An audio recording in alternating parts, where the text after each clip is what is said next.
باللہ من الشیطان الرجیم بسم اللہ الرحمن الرحیم الحمدللہ رب العالمین الصلاۃ والسلام علی محمد و آلہ الطیبین الطاہرین۔ عزیزان گرامی، ناظرین کرام، ہمارا جو موضوع ہے وہ موضوع ہے امام مہدی اور کعبہ۔ عزیزوں، کعبے کی یوں تو بہت فضیلت ہے، اور کعبہ جس شہر میں واقع ہے وہ ہے مکہ مکرمہ۔ اب مکہ مکرمہ کے بارے میں جو وارد ہوا ہے وہ یہ ہے کہ مکہ مکرمہ اسلام کی تاریخ میں ایک مرکزیت کی حامل ہے۔ وہ مرکزیت کی وجہ کیا ہے؟ کیونکہ یہ وہ شہر ہے کہ جو شہر وحی ہے، یہ وہ شہر ہے کہ جو شہر مولد رسول اکرم ہے، کہ اسی شہر میں رسول اکرم کی ولادت ہوئی، اسی شہر میں رسول اکرم پر وحی نازل ہوئی، اسی شہر سے رسول اکرم نے دین اسلام کی تبلیغ کی۔ تو عزیزوں، یہ مکہ مکرمہ تمام امت مسلمہ کے دلوں کے لیے میں ایک خاص اہمیت کے حامل ہے۔ عزیزوں، ولو امت مسلمہ میں بہت سارے اختلاف پائے جاتے ہیں، بہت سارے عقیدی طور پہ اختلاف پایا جاتا ہے، شخصی اختلاف پایا جاتا ہے، لیکن اگر دیکھا جائے تو تمام امت مسلمہ کوئی ایک موقف پہ اگر متحد ہے وہ ہے مکہ مکرمہ اور کعبہ۔ یعنی کہ سب کے دلوں میں کعبے کی ایک خاص مقام ہے، ایک خاص منزلت ہے، مکہ مکرمہ کی ایک خاص مقام ہے، ایک خاص منزلت ہے۔ حتیٰ یہ ہوتا ہے کہ جب بھی حج کا موقع آتا ہے تو چاہے کسی بھی رنگ کے ہوں، چاہے کسی بھی بو کے ہوں، چاہے کسی بھی زبان کے ہوں، چاہے کسی بھی قوم کے ہوں، چاہے کسی بھی ملت کے ہوں، چاہے کسی بھی زبان کے ہوں، ہر کوئی آ کے ایک ساتھ یہی ندا دیتا ہے کہ لبیک اللہم لبیک، لبیک لا شریک لک لبیک۔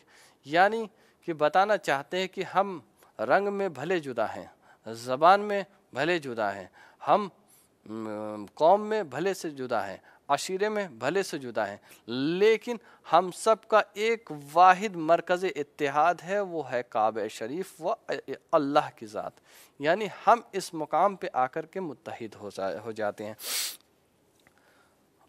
اور حتیٰ آیت میں ملتا ہے کہ جعل اللہ الکعبہ بیت الحرام قیاما للناس، اللہ نے کعبے کو قیام ناس یعنی لوگوں کے قیام کی جگہ قرار دیا ہے، اور حج کے لیے خصوصاً خداوند عالم نے اس کو مرکز قرار دیا ہے۔ اب اس مکہ مکرمہ کی مرکزیت کو دیکھتے ہوئے آپ یہ سوال کر سکتے ہیں کہ آیا جو امام جب ظہور کریں گے تو ظہور کرنے کی جو جگہ ہے وہ کیا ہے؟ تو روایتوں میں ملتا ہے کہ ظہور امام کا جو ہوگا وہ ہے کعبہ شریفہ میں ہوگا، کعبہ مشرفہ میں ہوگا، مکہ مکرمہ میں ہوگا۔ کیوں؟ کیونکہ اس کے بعض اہداف ہیں۔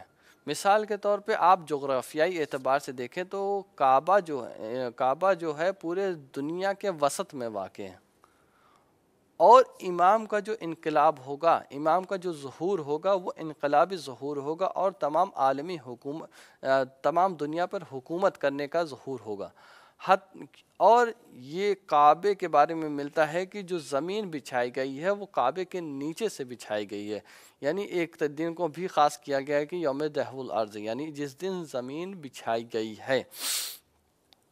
تو اب جغرافیائی اعتبار سے دیکھیں تو کعبہ پوری دنیا کے وسط میں واقع ہوتا ہے، کہ جہاں سے ہر شہر، ہر ملک جو ہے وہ یک مسافت رکھتا ہے ایک طرح سے، یعنی برابر ہے، بالکل وسط میں، اور مرکزیت کا حامل ہے۔ اور دوسری وجہ یہ ہے کہ جس طریقے سے رسول اکرم نے مکہ مکرمہ کو منبع وحی قرار دیا، اور جہاں سے رسول اکرم نے تعلیمات اسلامی دی اور تعلیمات اسلامی کو دنیا کے کونے کونے تک پہنچائے، اسی طریقے سے امام زمانہ عجل اللہ تعالیٰ فرج و شریف جب ظہور کریں گے تو تمام عالم کے لیے ان کا ظہور ہوگا، اور امام جب ظہور کریں گے تو تمام عالم کی توجہ کا مرکز مکہ مکرمہ قرار پائے گا۔ اور آج بھی آپ دیکھیں تو مکہ مکرمہ میں جب حج کے موقع پر حاجیان جمع ہوتے ہیں تو وہ تمام دنیا کے لیے توجہ کا مرکز ہوتا ہے۔ اسی وجہ سے امام زمانہ کا بھی جو ظہور ہوگا وہ ظہور کعبۃ المشرفہ میں ہوگا۔ اب سوال یہ ہے کہ کعبۃ المشرفہ میں امام جب ظہور کریں گے تو کیا حوادث پیش آئیں گے؟ روایتوں میں ملتا ہے کہ امام رکن کے درمیان میں ظہور کریں گے، اور اس ظہور کے بعد امام وہاں پہ لوگوں سے بیعت لیں گے، بیعتیں وہاں پہ لی جائے گی اور وہاں پہ لوگ جمع ہوں گے، اور وہیں سے امام تعلیمات اسلامی کو فروغ دیں گے۔ یعنی اب اس سے واضح ہوا کہ جو کعبۃ المشرفہ ہے وہ مرکزیت کا حامل ہے، اسلام کی تعلیم یہاں سے شروع ہوتی ہے، اور فطری بات ہے کہ روایت میں وارد ہوا کہ امام کے ظہور اس جو حرم مکہ میں ہوگا اس کا ہدف ہی یہی ہوگا کہ تمام عالم تک امام کے پیغامات کو پہنچایا جا سکے، اور یہ واحد ایسی جگہ ہے کہ جہاں سے امام کے پیغام کو بآسانی پہنچایا جا سکتا ہے۔ وہ الگ بات ہے کہ پھر اس کے بعد امام وہاں سے ہجرت کریں گے کوفے کی جانب، لیکن محوریت اور مرکزیت جو امام دیں گے وہ ہے کعبۃ المشرفہ کو، کہ جہاں سے امام کا ظہور ہوگا۔ اور کعبے کے بارے میں متعدد روایتیں بھی موجود ہوئی ہیں کہ جو فضیلت کعبہ بیان کرتی ہیں، جن میں اگر ہم دیکھنا چاہیں تو خود آیتیں ہیں، روایتیں ہیں، مختلف دلیلیں ہیں، لیکن امام کے جو ظہور سے جو خصوصیت رکھتی ہیں وہ چند اہم روایتیں ہیں کہ جو بیان کرتی ہیں کہ امام کعبے میں ظہور کریں گے، رکن کے درمیان میں ظہور کریں گے، پھر اس کے بعد وہاں پہ بیعت لیں گے۔ ان متعدد روایتوں سے جب ہم ایک نتیجہ اخذ کرتے ہیں وہ یہ اخذ کریں گے کہ جس طریقے سے خداوند عالم کے لیے دنیا کو جمع کیا جاتا ہے حج کے درمیان میں، اسی طریقے سے اب خدا امام زمانہ بھی لوگوں کو وہاں کعبہ مشرفہ اور مکہ مکرمہ میں جمع کریں گے۔ کس لیے؟ تاکہ لوگ اپنے اصل ہدف کو حاصل کر سکیں۔ دیکھیں حج کا جو اصل ہدف تھا کہ تاکہ لوگ یہاں پہ جمع ہوں، جمع ہونے کے بعد ایک اپنی قوت اور طاقت کو دنیا کے سامنے ظاہر کر سکیں، اپنے فائدے کو حاصل کریں، معاشی فائدہ، قوتی فائدہ، اقتداری فائدہ، جتنا اسلامی فائدہ، اخلاقی فائدہ، ہر طریقے کے فائدے کو حاصل کرنے کا مرکز تھا کعبہ۔